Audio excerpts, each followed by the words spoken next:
Darkness looms over the entertainment industry, hidden in the shadows of flashing cameras and roaring crowds. Fame is a dream, a golden ticket that turns ordinary people into legends overnight. But for some, that dream comes with an expiration date, one that always seems to fall at the age of 27. It's a pattern too eerie to ignore. Jimi Hendrix, Janis Joplin, Jim Morrison, Kurt Cobain, Amy Winehouse, the list goes on.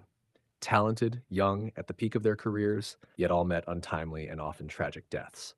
Coincidence, or is there something deeper at play? The 27 Club has fascinated conspiracy theorists, music lovers, and investigators for decades. Some argue it's simply the result of the self destructive lifestyles that often come with fame: drugs, alcohol, depression. But others believe the answer lies within a much darker force, a hidden hand that has controlled the entertainment industry for centuries. Is there an unseen force choosing who stays and who goes? Is success at a young age a blessing or a curse? And why does the number 27 keep appearing in the tragic ends of some of the world's biggest stars? A mysterious pattern across generations. The earliest cases date back to the 1930s, but it wasn't until the late 1960s that the pattern became undeniable. In just 2 years, three of the biggest rock stars in the world died: Hendrix, Joplin, Morrison, all at 27. Hendrix, found unconscious in his London apartment, reportedly choked on his own vomit. Joplin, the fiery voice of a generation, was discovered dead in a hotel room from an apparent overdose. Morrison, the poetic frontman of The Doors, found lifeless in a bathtub under circumstances that remain unclear to this day. Then, in 1994, Kurt Cobain, the voice of grunge, took his own life, or so we're told.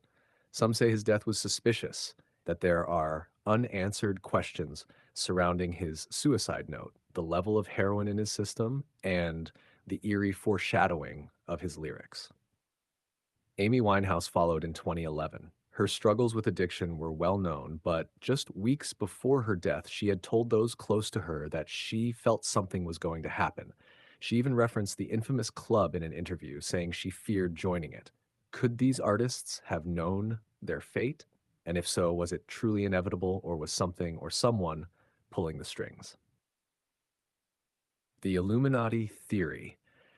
Whispers of secret societies have surrounded the music industry for years, from hidden symbols in music videos to cryptic lyrics and strange hand gestures seen in live performances.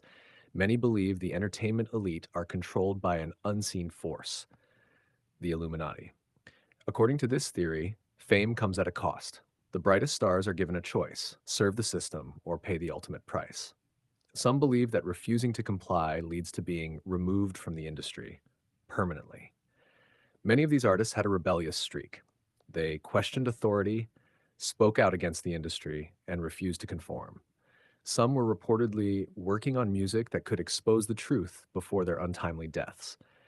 Take Hendrix, for example. Shortly before he died, he spoke about feeling trapped by the industry, calling it a circus and saying he wanted out. Kurt Cobain had openly criticized major record labels, saying they controlled everything. Amy Winehouse, too, had begun distancing herself from the mainstream industry before her death. Is it possible that they weren't just victims of fame, but of something much bigger? Symbolism and occult connections.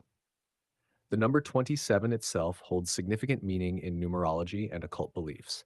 In esoteric teachings, 27 is considered a number of completion, transformation, and sacrifice. Some claim that it represents the end of a cycle, a transition from one realm to another. In Freemasonry, the 27th degree is known as the Knight of the Sun, associated with hidden knowledge and enlightenment. Some believe that those in power use this number as a marker, a sign of their influence.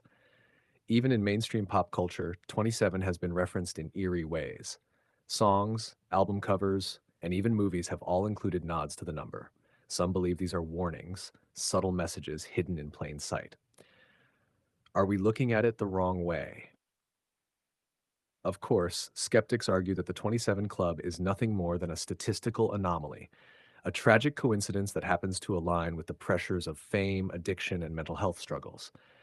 But if that were true, why does the legend persist? Darkness looms over the entertainment industry,